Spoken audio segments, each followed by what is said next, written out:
Good morning बच्चों।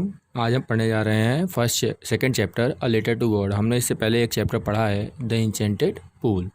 ये जो सेकंड चैप्टर है इसे लिखा गया है जीएल फ्यूड्स के द्वारा। ये क्या थे? ये एक प्रसिद्ध लेखक थे जिन्होंने मतलब कि जब यंग थे मतलब कि उससे ही प्रारंभ कर दिया, मतलब युवा वर्ग जब थे तभी से उन्होंने लिखना प्रारंभ कर दिया और बुढ़े होने तक उन्होंने लिखा। इनकी कहानियाँ जो होती थी वे छोटी होती थी और इंसानियत से संबंधित होती थी। ये एक सामान्य लेखक थे जो सामान्य थीम्स पर ही लिखा करते थे। उन्हीं का एक एग्जाम्पल है ये chapter a letter to God. ये चैप्टर सीबीएसई में भी है और आपको आईसीएसई बोर्ड में भी मिलेगा, तो ये चैप्टर महत्वपूर्ण है, ध्यान दीजिएगा।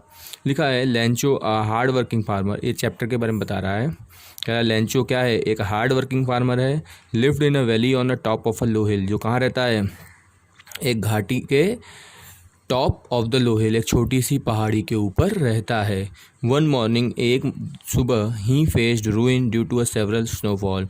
उसने तबाही देखनी पड़ी, किस लिए? ढेर सारी बर्फ़ गिरने के कारण।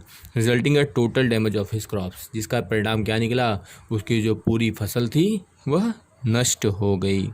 ही टर्न टू गॉड, मतलब कि वे भगवान की तरफ मुड़ता है। इन डिस्ट्रेस, मतलब कि असहाय रूप में।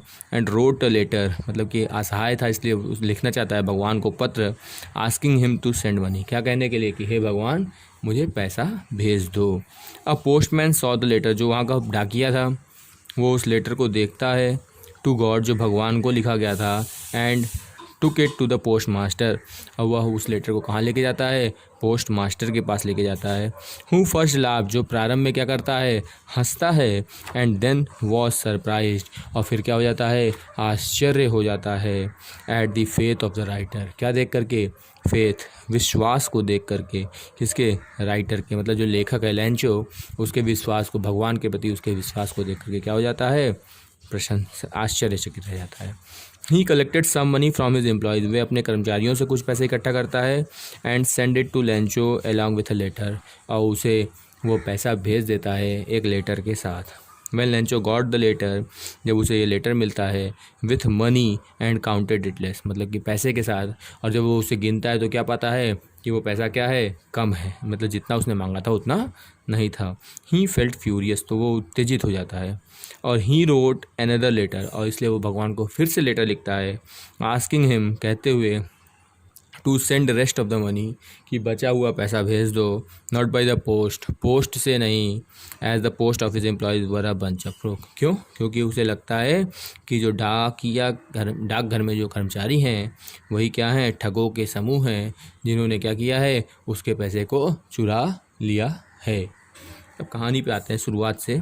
द हाउस, एक घर। The only one in the entire valley, वो अकेला घर था। कहाँ? उस पूरी संपूर्ण घाटी में। Set on the crest of a low hill, जहाँ जो कहाँ था? स्थित था उस छोटी सी पहाड़ी के क्रीस्ट पर। क्रीस्ट मतलब होता है पीक, चोटी। फ्रॉम हिज हाइट, उस ऊंचाई से, वन कुड सी, कोई भी देख सकता था। The river and the field of ripe corn, नदियाँ और पके हुए मक्कों की खेत। डॉटेड विद द फ्लावर, जो फूलों से भी भरे हुए थे। दैट ऑलवेज प्रॉमिस, जो वादा कर रहे थे, मतलब कि अगर खेत में मक्के पके हुए हैं और जो जिनमें मक्के नहीं हैं उनमें फूल लगे हुए हैं, जो ये वादा कर रहे थे कि क्या होगा? Always promised a good harvest, की एक अच्छी फसल होगी। The only thing the earth needed, जो पूरी पृथ्वी थी उसे सिर्फ और सिर्फ एक चीज़ की ज़रूरत थी। क्या थी? वॉज अ डाउन पोर और एटलीस्ट सार। वो क्या थी? एक डाउन पोर, मतलब कि एक थोड़ी सी बारिश, मूसलाधार बारिश, और एटलीस्ट सार, या कम से कम बौछार ही पड़ जाए। थॉट द मॉर्निंग लेंचो, मतलब कि सुबह लेंचो जब अपने खेत में था तो उसने सोचा। Who knew his field intimately had done nothing else but seen the sky towards the, मतलब कि जिसने अपने खेत में कुछ काम नहीं किया, खेत में होते हुए भी उसने कुछ काम नहीं किया था। हैड डन नथिंग, उसने कुछ नहीं किया। Else but seen the sky, और सिर्फ क्या कर रहा था? आसमान की तरफ देख रहा था। वो भी किधर? नॉर्थ ईस्ट की तरफ। नॉर्थ ईस्ट मतलब उत्तरी पूरब की ओर, क्योंकि उधरी से बादल आते हैं।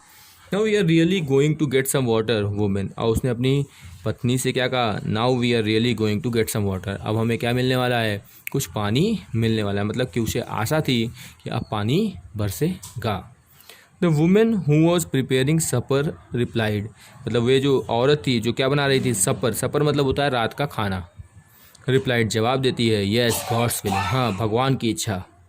द ओल्डर बॉय मतलब कि जो उनका सबसे बड़ा लड़का था, वो वर्किंग द फील्ड, जो बड़े लड़के थे वे खेत में काम कर रहे थे। While the small ones were playing near the house, जबकि जो छोटे लड़के थे वे क्या कर रहे थे, घर के पास खेल रहे थे। Until the women call to them all, जब तक कि वे क्या नहीं कर लेती थी, वे औरत उन सबको नहीं बुलाती थी, कम फॉर डिनर, कि आओ रात के खाने के लिए आ जाओ। It was during the meal, जब वो खाना खा रहे थे, that just as Lencho has predicted, जैसा लेंचो ने क्या किया था, प्रिडिक्ट किया था, आशा की थी। Big drops of rain began to fall, बड़ी बड़ी बूंदें वर्षा क्या करने लगी, गिरना प्रारंभ हो गई।